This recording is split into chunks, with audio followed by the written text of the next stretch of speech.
Bonsoir. Je vais vous souhaiter la bienvenue. Cette assemblée publique de la Société de recherche en orientation humaine. Pour commencer notre assemblée, nous souhaiterions profiter de votre présence, votre passage ici à Montréal, pour avoir quelques échanges avec vous. Et j'avais quelques petites questions que j'aurais souhaité mettre sur la table pour qu'on puisse avoir un petit échange, et en même temps bénéficier un peu de vos lectures et de vos lumières. Le premier point sur lequel j'aurais souhaité que vous interveniez, c'est de savoir quelle est votre lecture actuelle de la qualité des rapports humains en 2011. On est de plus en plus consommateurs, de moins en moins citoyens. On n'a plus le temps de vivre et encore moins le temps de vivre ensemble.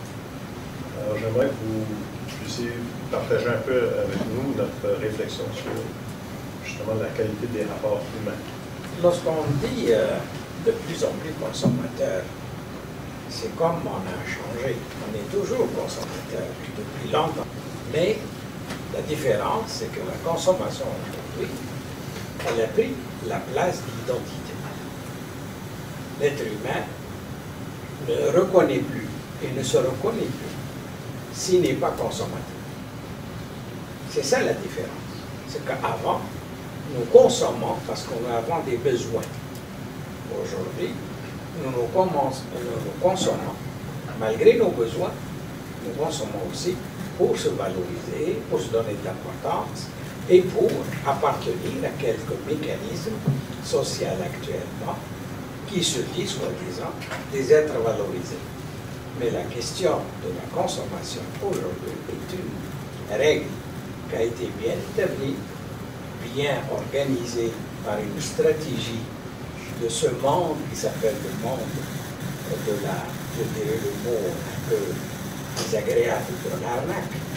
Parce que lorsqu'on enlève l'identité à l'être humain, lorsqu'on lui enlève la dignité, lorsqu'on lui enlève la capacité de se reconnaître à travers ses valeurs et se reconnaître à travers la valeur de la consommation, il n'est plus un être humain, il est un être robotisé et manipulé.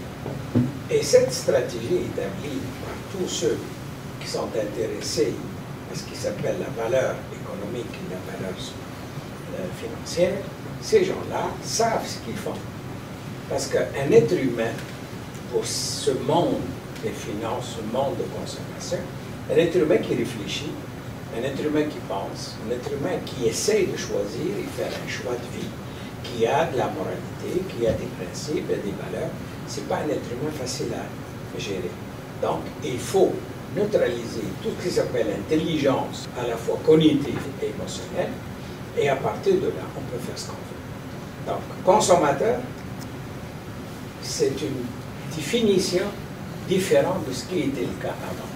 Aujourd'hui, la consommation, ça remplace l'identité, la personnalité, et je dirais même la valeur. Et dans le scénario ou dans l'explication que vous partagez avec nous, s'il y a une autre crise économique, donc c'est la structure identitaire bâtie autour de cette consommation-là, les risques d'en prendre son rôle. Les spécialistes de l'économie ou les spécialistes des finances, leur souci, c'est leur richesse. Ce n'est pas l'être humain. Donc, que l'être humain, à travers sa valeur économique, sa valeur financière, par une crise où il va perdre la capacité de retrouver sa valeur, c'est sûr qu'il y aura des suicides, c'est sûr qu'il y aura des morts, c'est sûr qu'il y aura des conflits instinctifs, impulsifs chez les êtres humains à cause de l'insécurité qui s'établissent. Mais ceci n'intéresse pas nos dirigeants financiers.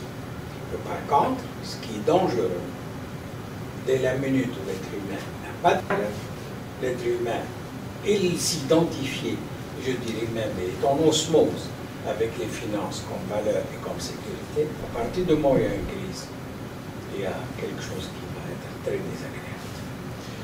Dans votre explication également, vous avez souligné comment, à travers la consommation, on exprimait son identité. Et c'est ce qui explique que le paradoxe là-dedans, c'est qu'on a moins en moins de temps, par exemple, pour passer du temps avec les enfants ou de faire jouer un rôle dans la société, même participer aux institutions en votant, etc., pour se garder le temps pour gagner de l'argent, pour consommer. Et puis, il y a quelque chose là-dedans qui ne peut pas durer, à mon avis. Ben, toute chose a son temps. Et l'histoire nous a appris beaucoup de choses dans la vie. Mais aujourd'hui, un être humain, lorsqu'il est préoccupé par la valeur financière et que sa sécurité, son identité, et en tant qu'être humain, c'est de l'argent, automatiquement, il va toujours courir derrière l'argent. Automatiquement. Et ses enfants même, ils vont le valoriser, ils vont l'aimer, ils vont le considérer que par ce qu'il peut rapporter et apporter. Donc automatiquement, on voit que l'être humain n'a pas d'importance pour la famille, parce que si la famille devient un empêchement à sa valorisation et son importance, la famille va recevoir tout un coup. Et c'est pour ça qu'aujourd'hui, ce qui est dangereux, nous sommes en train d'anéantir, de tuer l'identité humaine au profit de la consommation et des finances. Et qu'est-ce qu'on peut faire, nous, comme parents, pour arrêter la vie? Ben, on dit toujours que ça prend de l'éducation pour arrêter tout ça. Moi, je ne dirais pas l'éducation, parce que éduquer les enfants, la formule est ancienne, et plus qu'on parle d'éducation, plus qu'on conditionne l'être humain. Je suis partisan de l'éveil de la dignité, l'éveil de la fierté, l'éveil de la volonté, le courage de vivre. Je suis partisan d'aller chercher chez l'enfant son identité, sa façon de réfléchir, sa façon de croire, sa façon de dire, et aussi lui apprendre comment être solidaire avec sa famille et comprendre le mécanisme de la société extérieure à travers la société dans laquelle il vit, qui s'appelle sa famille. Et il faut donner beaucoup de choses, et ça c'est la famille avant l'école. Il faut donner beaucoup de choses à l'enfant pour arriver non pas à changer les choses, à devenir libéré. Parce que notre processus aujourd'hui, ce n'est pas le changement, c'est la libération. L'être humain est conditionné.